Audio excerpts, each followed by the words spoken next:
Okay, picture this, a robot at a birthday party. Sounds a little like something out of a movie, right?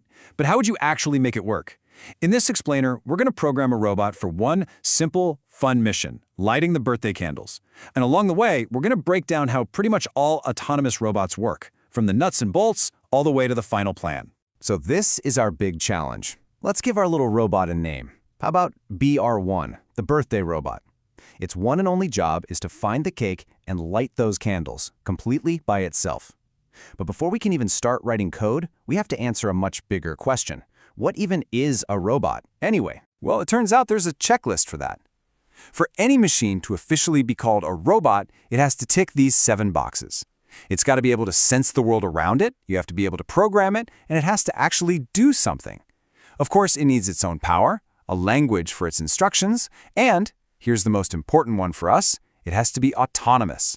It has to act on its own. Yeah, that whole acting on its own thing, that's the secret sauce. It's the huge difference between a telerobot, which is basically just a fancy remote-controlled puppet, and a truly autonomous robot like our BR1.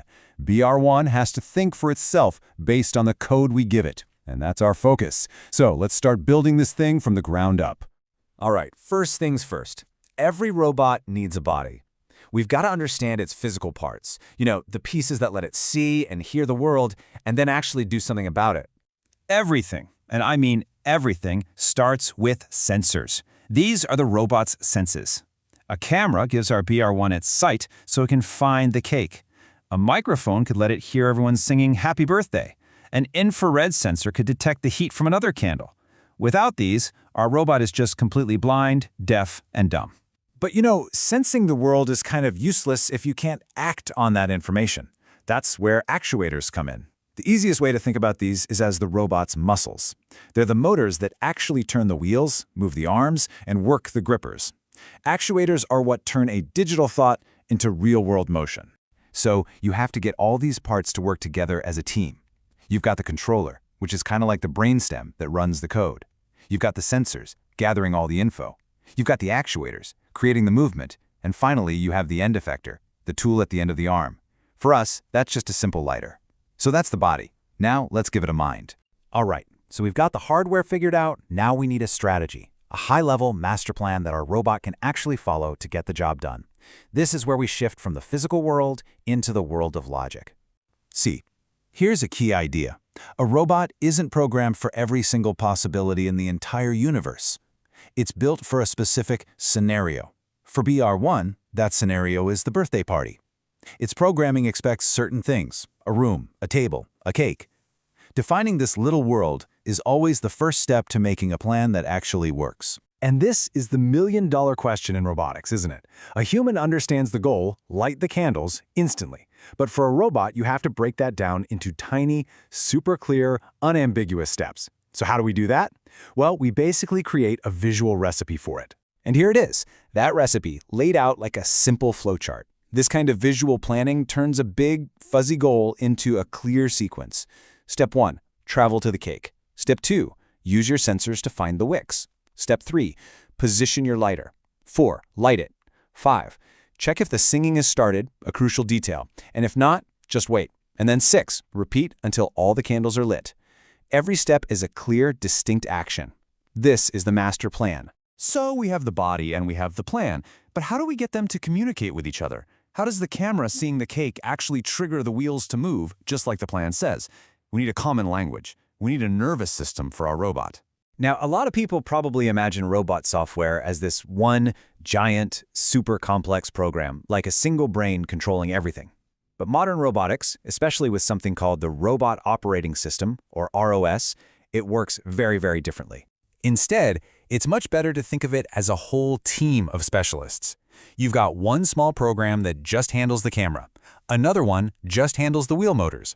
Another just keeps track of where the robot is. Each program has one job, and it does that one job really well. And the real magic here is that they all talk directly to each other. The camera program can send a message straight to the navigation program, which then sends a message to the motor program. It's this beautiful, distributed network. So that, in a nutshell, is the Robot Operating System, or ROS. And don't let the name fool you. It's not an operating system like Windows or Mac OS. It's really a framework, a whole bunch of tools that let all these small, specialized programs pass messages back and forth. It really is the robot's nervous system, connecting every single part. And for these little programs to talk, ROS gives them three main ways to do it. Topics are kind of like a radio broadcast, just constantly sending out a stream of data, like from a camera, for anyone who's listening. Services are more like a quick question and answer. And actions are for those long-running tasks where you need updates, kind of like ordering a pizza and being able to track its delivery status.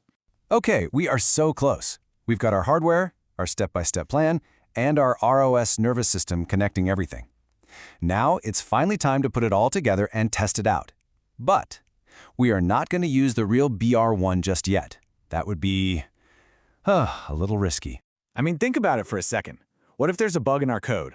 Our little BR1 could drive right off the table, or maybe even set the tablecloth on fire. Testing on real, expensive hardware is not only dangerous, it's also really slow. We need a safer, faster way to see if our master plan actually works. The answer is simulation. We build a perfect virtual copy of our robot and its entire world, a digital twin that lives completely inside the computer. And one of the most powerful tools for this is called Gazebo.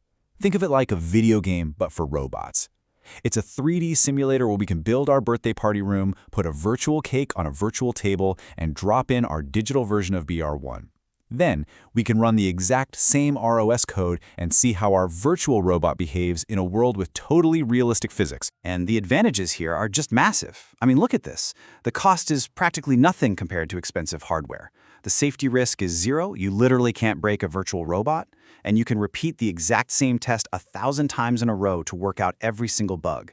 Simulation is absolutely the essential dress rehearsal before the big show. So there you have it. That's the whole journey from just an idea to a real autonomous action.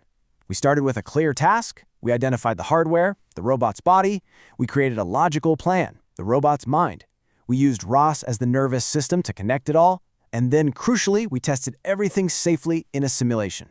This process gives us a really powerful framework for tackling just about any robotics problem. But it does leave us with one final, kind of mind-blowing thought.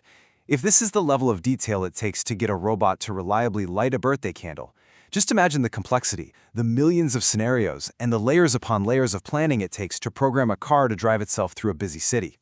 The basic steps are the same, but the scale is just breathtaking.